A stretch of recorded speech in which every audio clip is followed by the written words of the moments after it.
Dear students, Telangana చరిత్రలోని 4వ పేపర్లో ప్రధానమైనటువంటి ఇష్యూ మిల్కీ సమస్య. ఇది తెలంగాణ ఆంధ్ర ప్రాంతాల విభేదాలకి ప్రధాన కారణం. ఈ కారణం వల్లనే ఒక రకంగా చెప్పాలంటే రాష్ట్రం విడిపోయింది. ఈ మిల్కీ చరిత్రకి చాలా సుదీర్ఘమైనటువంటి చరిత్ర ఉంది. ఇది బహమనీ సుల్తాన్ల కాలంలో ప్రారంభమైంది. ఇది ఎందుకు ప్రారంభమైంది అంటే మహమ్మద్ బిన్ తుగ్లక్ మొట్టమొదటిసారిగా కాకతీయ రాజ్యాన్ని జయించి ఆంధ్ర ప్రాంతాలన్నింటిని కూడా ఢిల్లీ సుల్తాన్ సామ్రాజ్యాలు చేర్చాడు.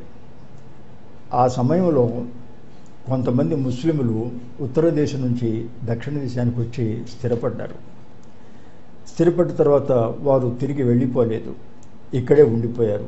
అక్కడి నుంచి వాళ్ళు ఏమి భావించారంటే మేము కూడా స్థానికులమే, ఈ ప్రాంతం వారిమే అని కొన్ని తరాలు పోయేటప్పటికి మేము కూడా ఈ ప్రాంతం వారినే అనేటువంటి భావం వాళ్ళు కలిగింది. ఆ రకంగా వాళ్ళు స్థానికులం, ముస్లింలలో స్థానికులం అని భావిస్తూ ఉండేవాళ్ళు. తరువాత బహమన్ రాజ్యం ఏర్పడింది. 1347లో హసన్ గంగు అనేటువంటి ఆయన బహమన్ రాజ్యాన్ని స్థాపించాడు. వారి రాజధాని గుల్బర్గా. ఈ రాజ్యం సుమారు 2 శతాబ్దాల పాటు సాగింది.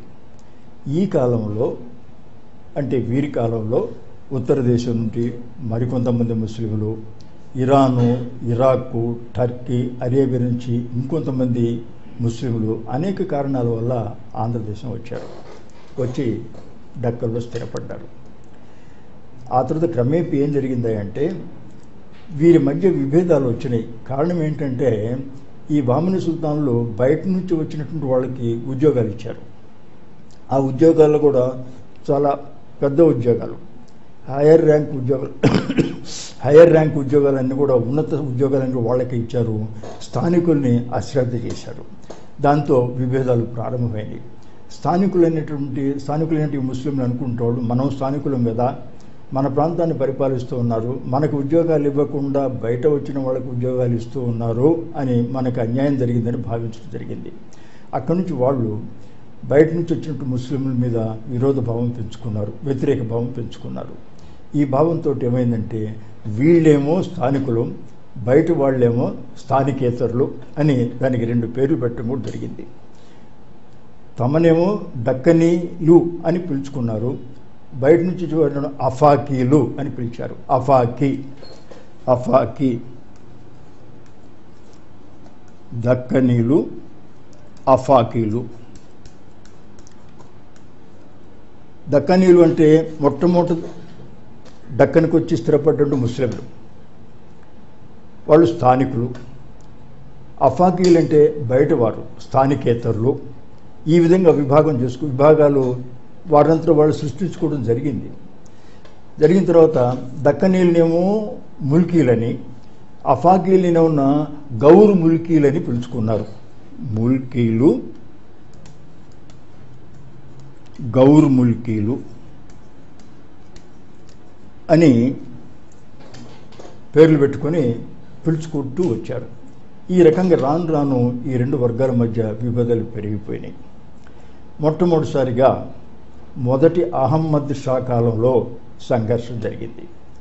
ఈ మొదటి అహమ్మద్ షా 1422 దగ్గర నుంచి 1435 వరకు పరిపాలించాడు. ఆయన కాలంలో ఏం జరిగిందంటే ఆయన ఖలీఫీ హసన్ బస్రీ అనేటటువంటి అఫాకీని ప్రధానమంత్రిగా నియమించాడు. ఇతడు ఏం చేశాడంటే ఉన్నత ఉద్యోగాల్లో ముఖ్యంగా సైనిక విభాగంలో పెద్ద పెద్ద ఉద్యోగాలన్నీ, కమాండర్ పోస్టులన్నీ కూడా అఫాకీలకు ఇచ్చేశాడు. ఈ దక్కనీల్ని చిన్న చిన్న ఉద్యోగులుగా నియమించాడు. దాంతో వీళ్ళకి లోపల బాగా ద్వేషం పెరిగింది. అఫాకీల మీద బాగా ద్వేషం పెరిగింది. ఈ అహ్మద్ షాకి గుజరాత్తో యుద్ధం వచ్చింది. ఈ యుద్ధానికి ఈ బస్రీ నాయకత్వంలో దండు పంపాడు. ఆ దండులో ఏం జరిగిందంటే అఫాకీలు, దక్కనీలు ఇద్దరు ఉన్నారు, ముల్కీలు, గౌరు ముల్కీ ఇద్దరు ఉన్నారు. ఈ యుద్ధంలో ఈ ముల్కీలు సహకరించలే, హృదయపూర్వకంగా యుద్ధం చేయలే. దాంతో ఓడిపోయాడు బస్రీ. ఓడిపోయి తిరిగి వచ్చాడు ఓటమితోటి. వచ్చి సుల్తాన్కి చెప్పాడు, వీళ్ళు నాకు సహకరించలేదు, అందువల్ల మనం ఓడిపోవటం జరిగింది అని చెప్పేటప్పటికి సుల్తాన్కి దక్కనీల మీద ఆగ్రహం వచ్చి చాలామందిని ఉద్యోగాల నుంచి తీసివేశాడు, కొంతమందిని ఖైదు చేశాడు. ఈ విధంగా మొదటి సంఘర్షణ జరిగింది అఫాకీలకి దక్కనీలకి. ముల్కీలకి గౌర్ ముల్కీలకి మొదటి సంఘర్షణ జరిగింది. ఈ విధంగా ప్రారంభమైంది.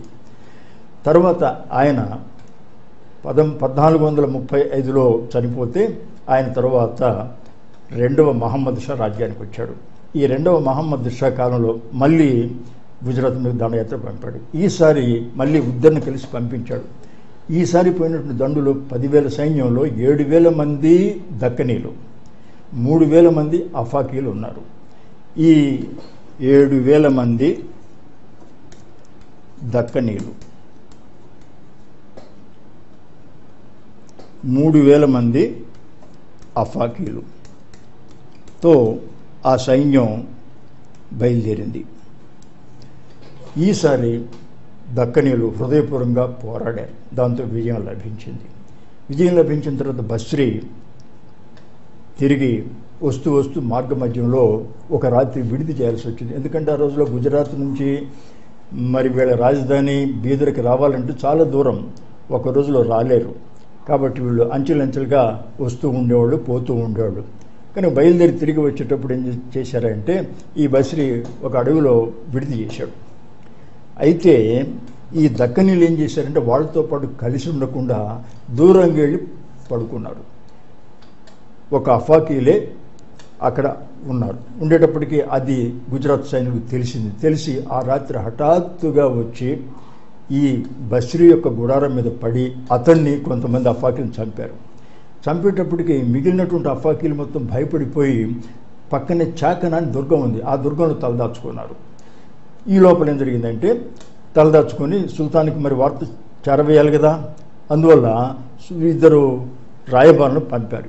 ఈ విషయం దక్కనీలకు తెలిసి సుల్తాన్ ఆగ్రహిస్తాడని చెప్పి వారికంటే ముందే వీరు ఒక రాయబారం పంపారు. ఎక్కడికి? సుల్తాన్ రాజధాని బీదర్కి.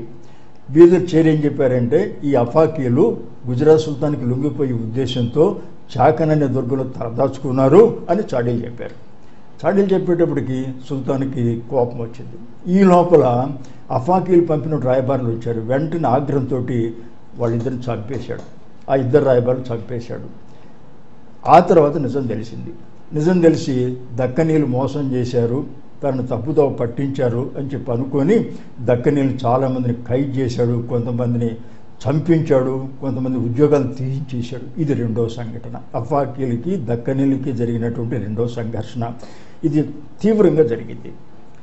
ఇంకా ఆ తర్వాత ఏం జరిగిందంటే కొంతకాలం స్తబ్దంగానే ఉంది.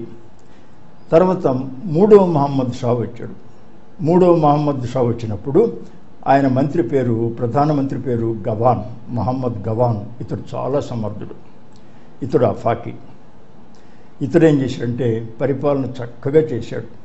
రాజ్యంలో మంచి ఉన్నత స్థితికి వచ్చింది ఇతని కాలంలో. కానీ ఇతనేం చేశాడంటే అదే పాలసీ ఇంతకు ముందు ఖలీఫ్ హసన్ బస్రీ ఏ పద్ధతినైతే అనుసరించాడో అదే పద్ధతిని అనుసరించి ఇతను కూడా అఫాకీలకి ఉద్యోగాలు ఇచ్చాడు, కానీ దక్కనీల్ని అశ్రద్ధ చేశాడు.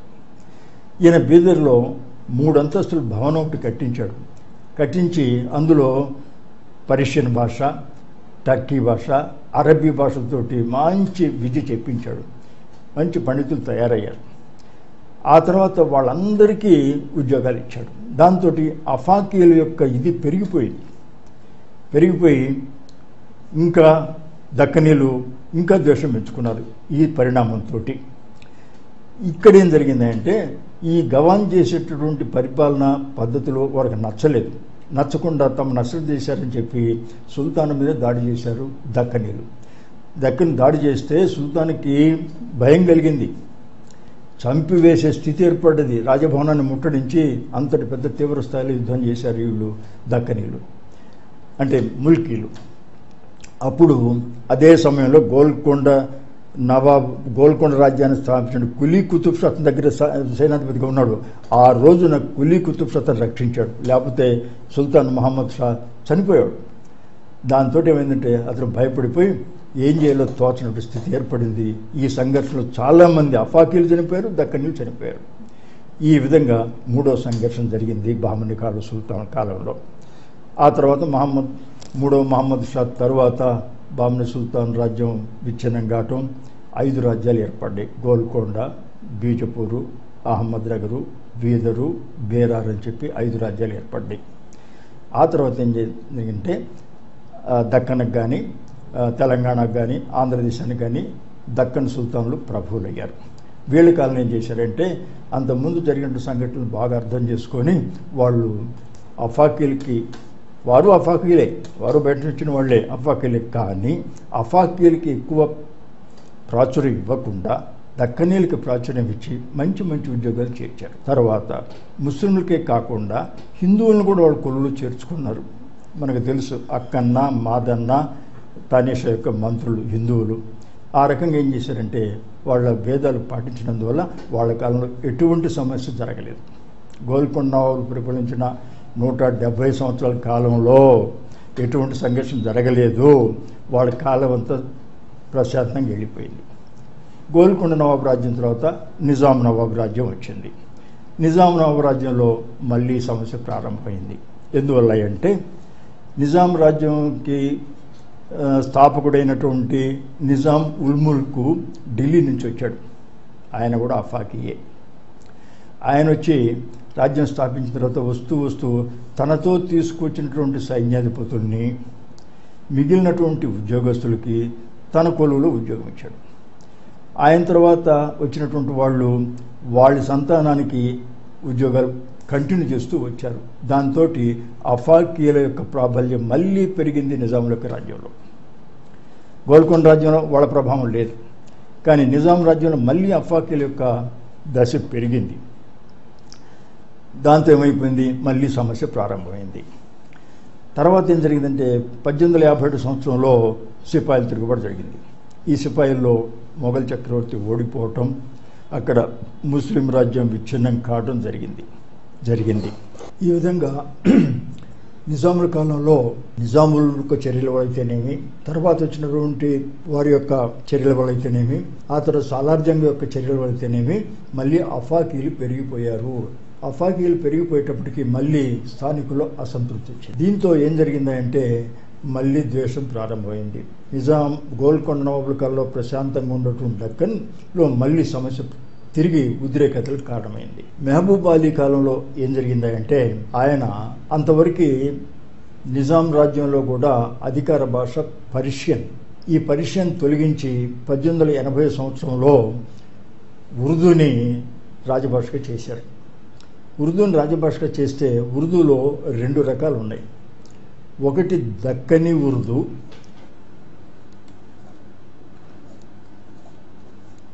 1880లో పర్షియన్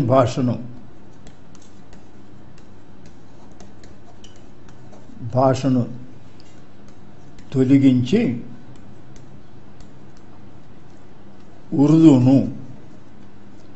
ఉర్దూ భాషను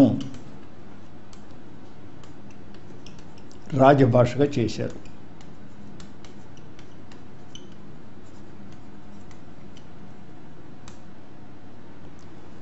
ఉర్దూలో 2 రకాలు ఉన్నాయి.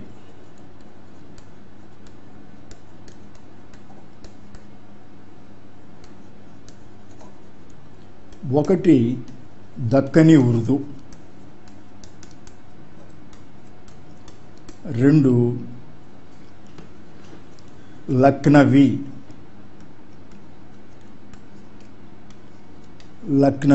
ఉర్దూ. లక్నవీ ఉర్దూ అఫాకీలది, ఇది ఉత్తర దేశానికి చెందినటువంటిది. దక్కనీ ఉర్దూ దక్షిణ ముస్లింది. లక్నవీ ఉర్దూ ప్రభువుల భాషగా, నాగరిక భాషగా చాలామంది అవుతూ ఉండేది. దక్కనీ ఉర్దూ పామరుల భాషగా, కొంచెం కింది స్థాయి భాషగా భావించడం జరుగుతూ ఉండేది. దీంతో ఏమైందంటే పరిపాలనలో ఉర్దూ ప్రవేశపెట్టడంతో దక్కనీ భాషను చేసినట్టయితే ఎట్లా ఉండేదో, కానీ లక్నవీ ఉర్దూ భాషకి ప్రాధాన్యత ఇచ్చి దాంట్లోనే పరిపాలన వ్యవహారాలు మొత్తం జరపడం, విద్య మొత్తం జరపడం ఈ విధంగా జరిగిపోయేటప్పటికి దక్కని ఉర్దూ వాళ్ళు తమను తక్కువ వారుగా భావించుకోవడం జరిగింది. రెండోది, ఈ ఉర్దూ భాషతో పాటు ఇంగ్లీష్ కూడా ప్రవేశించింది పరిపాలనలో. ఎందుకంటే అక్కడి నుంచి క్రమేపీ ఇంగ్లీష్ వాళ్ళ యొక్క ప్రాబల్యం కూడా పెరిగి ఇంగ్లీష్ భాష సాలార్ జంగ్ కూడా ఇంగ్లీష్ భాషను చాలా ప్రోత్సహించాడు. అందువల్ల ఇంగ్లీష్ భాష కూడా ప్రాధాన్యత పెరిగి ఇంగ్లీష్ భాష కూడా పరిపాలన వాడటం జరిగేటప్పటికీ ఈ దక్కని ఉర్దూ వాళ్ళకు ఇంకా తక్కువగా చూడటం దక్కని ఉర్దూ వాళ్ళని ఇంకా తక్కువగా చూడటం జరిగేటప్పటికి వాళ్ళు తమను చిన్నగా చూస్తున్నారు అని ఇంకా ఆవేదన కలిగింది. ఈ ఆవేదన క్రమేపీ పెరుగుతూ వచ్చేటప్పటికి అది మెహబూబ్ అలీ గుర్తించి విభేదాలు ఉండకూడదని చెప్పి ఆయన ఏం చేసింటే 1883 సంవత్సరంలో సివిల్ సర్వీసెస్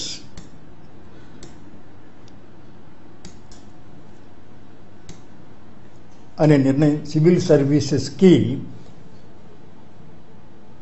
ఒక క్రమపద్ధతులు ప్రవేశపెడదాని చెప్పి అనుకొని గజెట్ పబ్లికేషన్ చేసి సివిల్ సర్వీస్ అన్నింటికి కూడా ఒక పద్ధతి ప్రకారం నియామకాలు చేయడం జరుగుతుంది, ఇందులో స్థానికులకు మాత్రం ఉద్యోగాలు ఇస్తామని ప్రకటించాడు.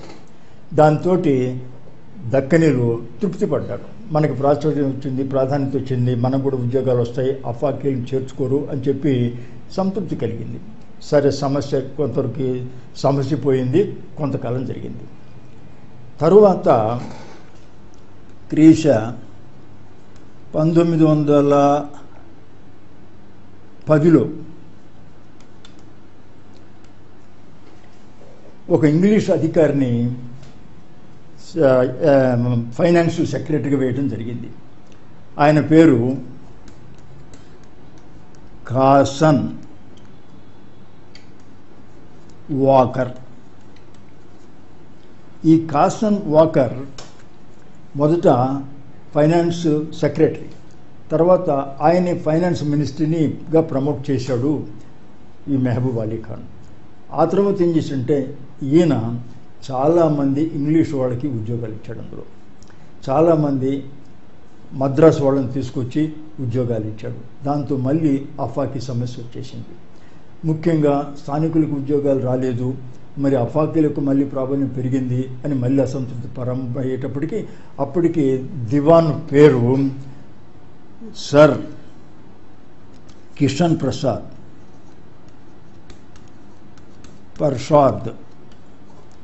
ఈయన వాకర్ని వ్యతిరేకించాడు, వాకర్ యొక్క విధానాన్ని వ్యతిరేకించాడు. స్థానికులకే ఉద్యోగాలు ఇవ్వాలి, ఇది తప్పు, అఫాకీలకి బయట వాళ్ళకి ఇవ్వకూడదు అని చెప్పి గట్టిగానే ఎదురు తిరిగాడు. దాంతో ఈ వాకర్కి ఈ కిషన్ ప్రసాద్కి మంచి, ఒక రకంగా చెప్పాలంటే పరోక్ష యుద్ధం ప్రారంభమైంది. అట్లా జరిగిన తర్వాత మెహబూబ్ అలీ ఖాన్ ఏం చేశాడంటే మళ్ళీ కట్టుదిట్టంగా వాటిని సమస్యను పరిష్కారం చేస్తూ 1911 సంవత్సరంలో 11వ సంవత్సరంలో ఒక నిర్ణయం చేశాడు. ఏంటంటే స్థానికులకే ఉద్యోగాలు ఇవ్వాలి, బయట వరకు ఉద్యోగాలు ఇవ్వకూడదు అని గట్టి నిర్ణయం తీసుకున్నాడు. దాంతో సమస్య పోయింది ఒక రకంగా. సరే, మెహబూబ్ అలీ ఖాన్ 1911లో చనిపోయాడు. ఆయన కుమారుడు 7వ నిజాం మీర్ ఉస్మాన్ అలీ ఖాన్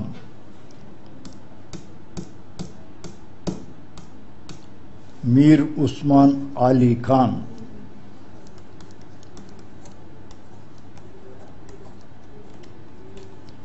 1911లో రాజ్యానికి వచ్చాడు.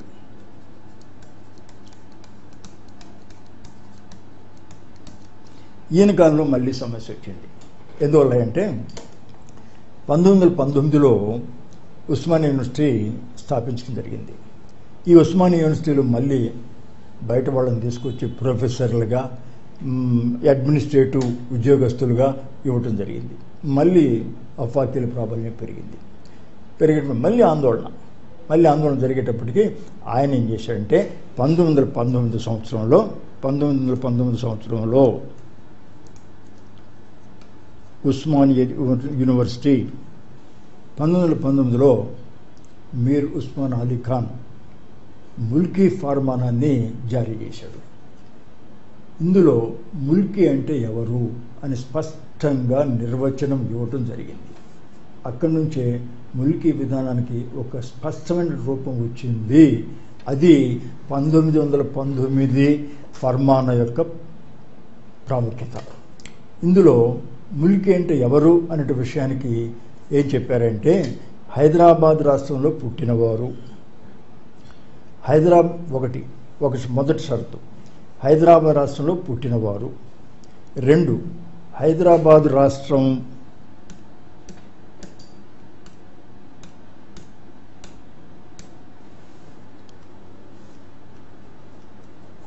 ముల్కీ నిబంధనలు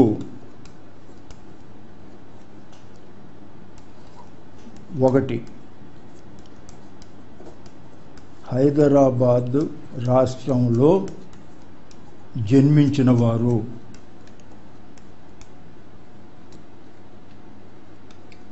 2 హైదరాబాద్ రాష్ట్రంలో ఉద్యోగాలు చేసినవారు,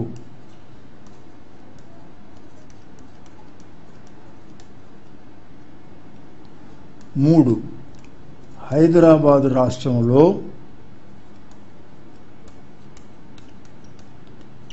రాష్ట్రంలో 15 సంవత్సరాలు నివసించి తిరిగి వెళ్ళమని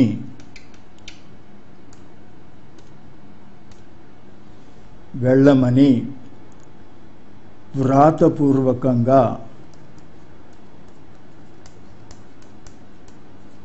వ్రాసి ఇచ్చినవారు.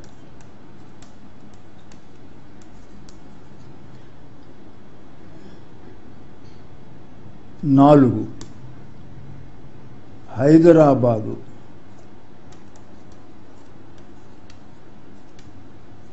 వ్యక్తి వివాహం చేసుకున్న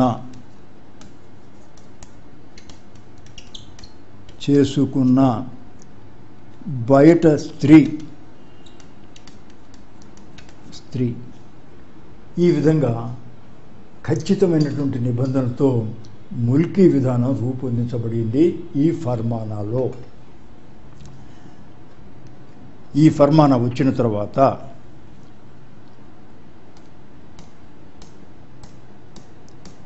ముల్కీ విధానానికి స్పష్టత ఏర్పడింది, స్థానికులకి భద్రత ఏర్పడింది, స్థానికులకి చాలా సంతోషం కలిగింది. అంతవరకు బాగానే ఉంది.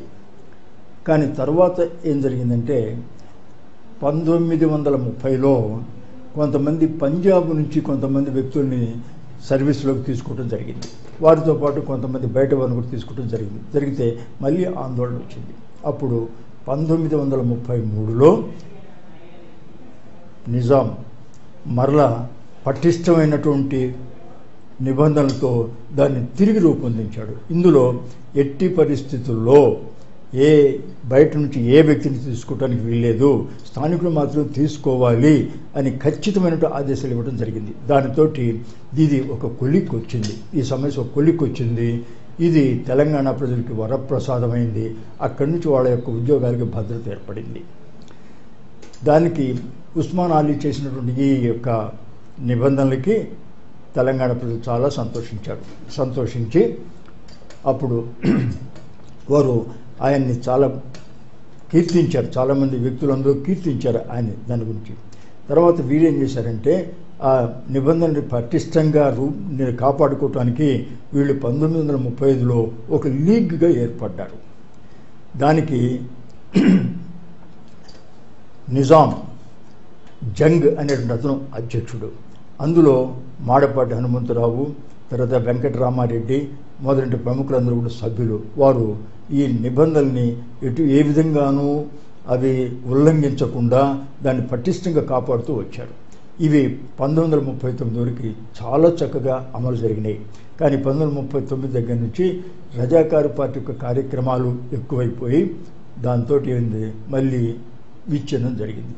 క్రమేపీ బలహీనపడ్డాయి. అంతటితో ఈ ముల్కీ సమస్య ఒక రకంగా మళ్ళీ వెనకబడిపోయింది. ఈ లోపల 1948లో నిజాం రాజ్యం ఇండియన్ యూనియన్లో చేరిపోయింది. ఇండియన్ యూనియన్లో చేరిన తర్వాత మళ్ళీ ఈ ముల్కీ సమస్య తలెత్తింది. నిజాం పటిష్టంగా ముల్కీ రూల్స్ను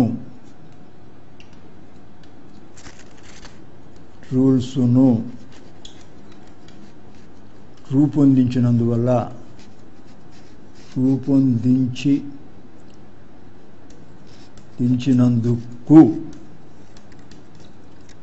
నిజాం ప్రజలు కృతజ్ఞతలు తెలిపారు.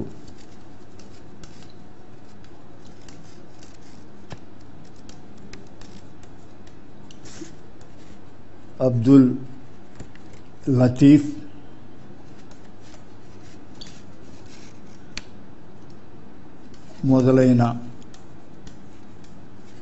మొదలైన పుర ప్రముఖులు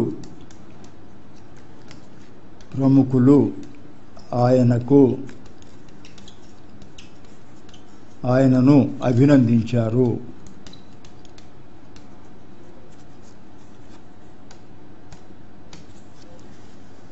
1935లో హైదరాబాద్ లీగ్ అను సంస్థను స్థాపించారు. ఈ సంస్థ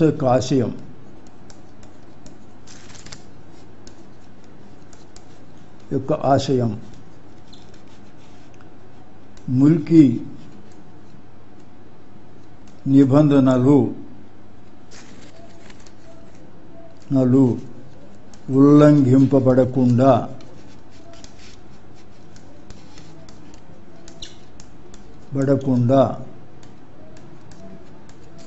చూడటం. ఈ సంస్థకు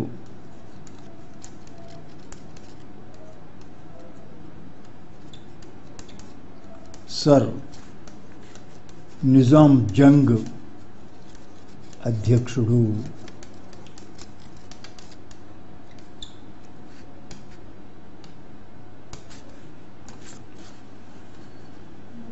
ఇందులో వెంకట్రామారెడ్డి,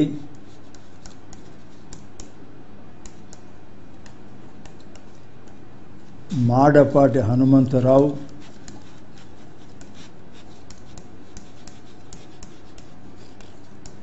మొదలైన ప్రముఖులు సభ్యులు. ఈ సంస్థ 1939 వరకు ఈ నిబంధనలను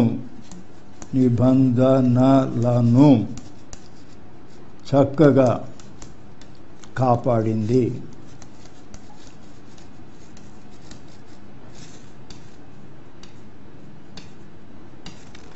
వాటిని ఎవరు ఉల్లంఘించకుండా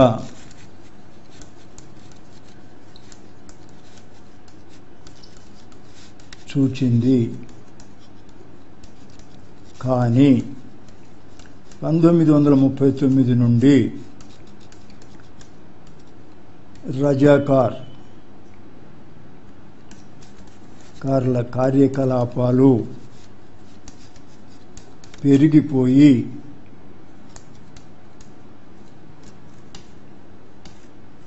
ఈ సంస్థ నిర్వీర్యం అయింది.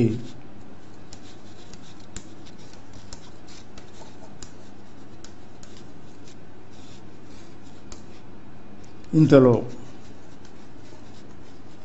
1948లో నిజాం రాజ్యం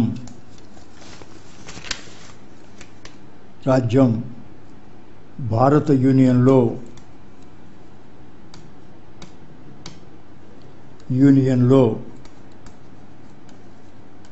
విలీనం అయింది.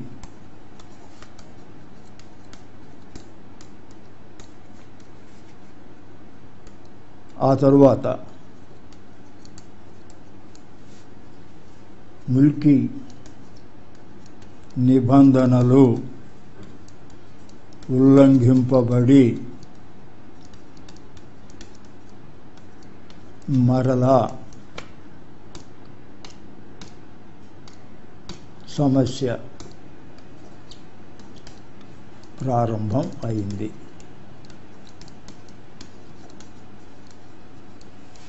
థ్యాంక్స్.